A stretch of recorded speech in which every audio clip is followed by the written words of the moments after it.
Well, hey there, code breakers. I'm Dave. And I guess that means I'm Lane, and we're back with Touring History X, Y, and Z, where we learn that every generation faces the challenge of decoding the world around them, literally and figuratively. But first, a quick shout out to Hi-Ho Cheeseburgers before we dive into July 15th's mysteries. While we're deciphering historical patterns, they've cracked the code on perfect beef. 100% grass-fed Wagyu from New Zealand's First Light Farms. That's right, Kiwi fans. Yeah, they're just the best. There's no other way to say it. It's sustainably raised. It's antibiotic free. It's packed with nutrients that actually make sense. There's no mystery meat or ingredients here. Just transparent quality that you can trust. So, visit hiho.la and taste what happens when someone finally solves the burger equation correctly. Yeah. So here we are, July 15th, Dave. Yeah. I've been wondering what is in store with this. Why don't we start off with some birthdays, eh? Oh, yeah. Well, birthday legends include media mogul Ariana Huffington at 75. She always reminds me of the woman from Green Acres. What was Zsa Zsa Oh, Gabor, Zsa right? Zsa. A little Zsa Oliver, Zsa. your hot cakes Oliver, are ready. would you like some news? Would you like to read the news? Huff Post. Who else? We have the master himself, Rembrandt, born in 1606. He's artistic genius that transcends centuries. I mean, that's like 400 years ago. That's crazy. And then there's Linda Ronstadt, another artist, not 400 years old though, only 79, and Forrest Whitaker at 64. That's right, Pacific Palisades High grad.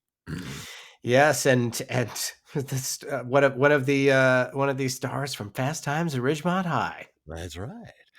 Oh, let's not forget Jesse Ventura, Ooh, former Jesse the governor. Body. That's right, and wrestler. At 74, proving political careers can have the most unexpected plot twists. Yes, we have celebrities showing up everywhere, don't we? We do. Ah, let's not forget 1799. Napoleon's soldiers discovered the Rosetta Stone in the Egyptian Delta, providing the key to finally deciphering hieroglyphics after centuries of mystery. Oh, that's what that means? I have to return this to the library? Oh, no. Well, since this is our first historical event and it's X, Y, and Z, I'm guessing you're going to tie this to Gen X, right, Dave? Yes, I am. Gen X is the last generation to remember when information was actually scarce, when you did have to go to libraries and dig through encyclopedias to learn anything. How about that? Yeah. All right. We grew up understanding that knowledge was some work. You had to decode sources, cross reference information, figure out what was reliable. Yeah. Do Zers even know what the Dewey Decimal System is? I don't think so, Dave. They I don't don't know what card catalogs are either. I didn't really know what they were anyway. The Rosetta Stone represents everything Gen X learned about information. Sometimes you need multiple sources to understand one truth, and real knowledge requires patience and critical thinking.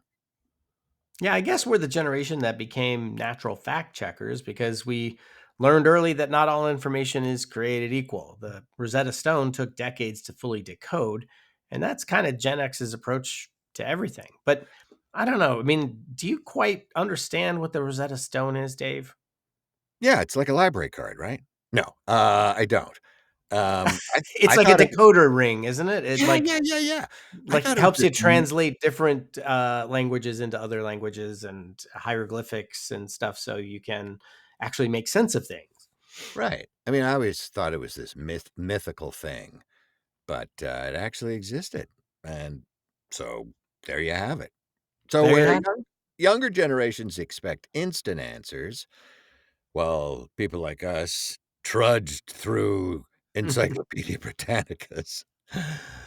Gen X learned that the most important truths require careful analysis and multiple perspectives. Wow. Yes, Cool. deep. Well, let's move on to our second historical event of the day. July 15th, 1975, the Apollo Soyuz test project achieves the first US Soviet spacecraft docking, proving that even Cold War enemies could collaborate in space. Yeah, I don't think they're gonna. Theoretically. Well, I guess we could work with the Russians, I guess, on this. Yeah, Let's try it. yeah, Let's we're see. up in a capsule, and there are all these nukes pointed at us. Okay. Yeah, it's not gonna happen these days, but it does hit millennials in this very specific way about global collaboration and shared challenges. Oh, it does? Well, tell me Yes. more. Millennials inherited a post-Cold War world where international cooperation was supposed to be normal, but then had to live through decades of watching that cooperation fall apart, and it's still falling apart. Yeah, fun. Fascinating. So, Apollo Soyuz represents this promise of what global collaboration could look like, right? I want Soyuz to go first. Apollo? No, no, no. Soyuz Apollo. Yeah, it sounds like my butcher in Brighton Beach. Exactly. Millennials learned that the biggest problems, climate change, pandemics, economic inequality, require the kind of cooperation that Apollo Soyuz proved was possible. Yeah, but then they watched politicians choose nationalism over collaboration, even when facing existential threats that don't respect borders. Right. Millennials look at Apollo Soyuz and think, if we could work together in space during the Cold War, why can't we work together on Earth during a climate crisis? Greta. Yeah. Seems pretty straightforward, right? Yeah. Why can't we? That's a good question. It's like millennials inherited proof that international cooperation works, but had to fight against forces trying to make everyone forget that lesson.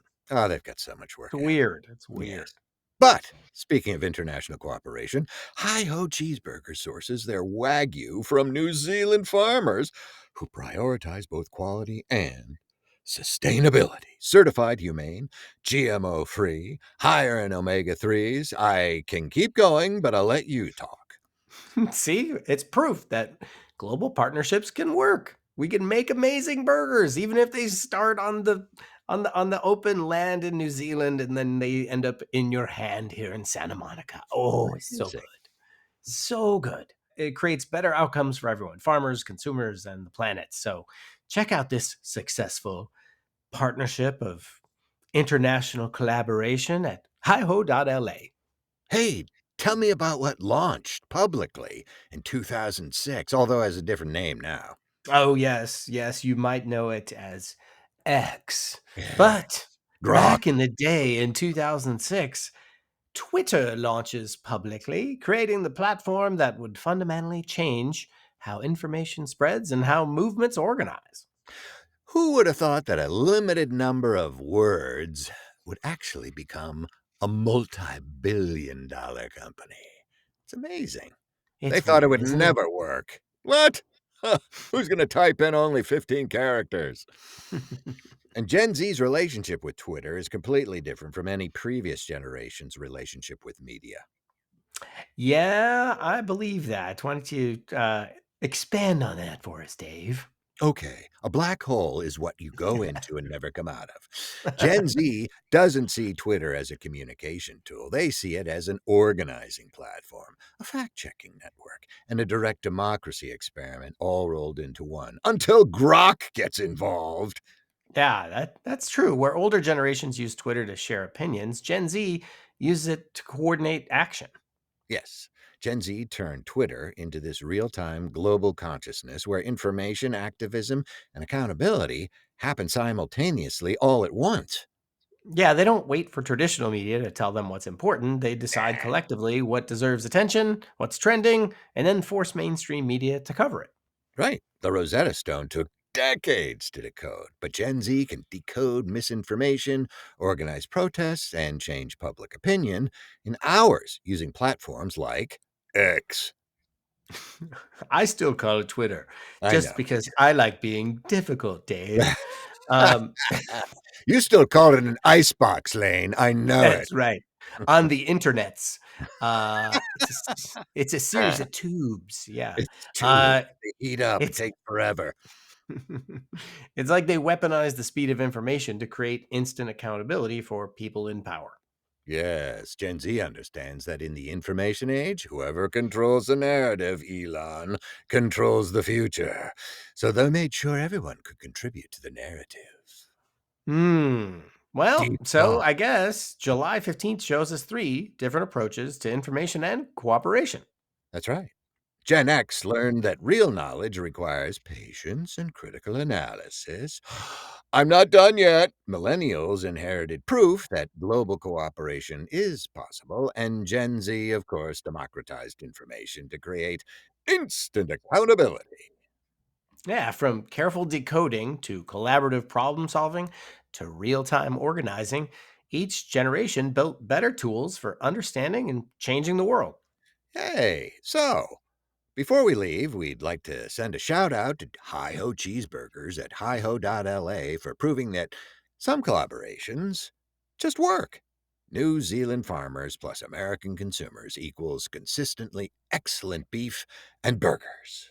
That's right. If July 15th's lessons about information and cooperation resonated, like and blah, blah, blah, Yeah, like and you're not says subscribe. so. How about that? They know what I was going to say. And send us a voice memo about a moment when you decoded something important about the world around you, and Dave will tell you what might happen. That's right. And that bot to my right on Lane's shoulder says so. Our animatronic answering machine is Hi says so. Yes, yes, take it easy. Is ready to decode your story and bring it to animated life. You go, bot. That's right. So until next time, this has been Touring History X, Y, and Z. Where information evolves and elves live. No, wait, but the need to decode truth never changes. That's right. Have a good day, everybody. Go make some history. Bye.